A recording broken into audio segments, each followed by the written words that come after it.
शामिल करते हैं सियालकोट से ख्वाजा सईद बट की रिपोर्ट के मुताबिक डिप्टी कमिश्नर अदनान महमूद अवान ने कहा है कि हुकूमत पंजाब की हिदायत के मुताबिक जिला सियालकोट में तमाम सूबाई महकमों के पास मौजूद स्टेट लैंड का मुकम्मल कंप्यूटराइज्ड रिकॉर्ड मुरतब किया जा रहा है।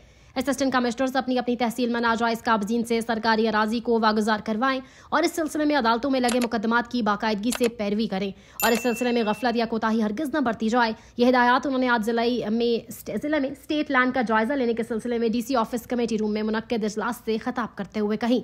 Additional deputy commissioner revenue Mohammad Iqbal, assistant commissioner Sialkot Ghulam Sarwar, assistant commissioner Daska Faisal Ahmed, assistant commissioner Sambrial Ehsan Cheema समेत चारों तहसीलों के तहसीलदारान भी मौजूद थे। डिप्टी कमिश्नर अदनान महमूद अवान ने कहा कि मंजूर शुदा हाउसिंग सोसाइटीज में ऐसी स्टेट लैंड का जिसका तबादला होना बाकी है कि जामे रिपोर्ट बनाई जाए। उन्होंने कहा कि जिला कौंसिल और म्यूनिसिपल कॉर्पोरेशन में तमाम दुकानों और कमर्शियल प्रॉपर्टी की लीज और किरायादारी का मुआहदा हुकूमत की वाज़ेह करदा बिजनेस प्लान के मुताबिक किया जाए।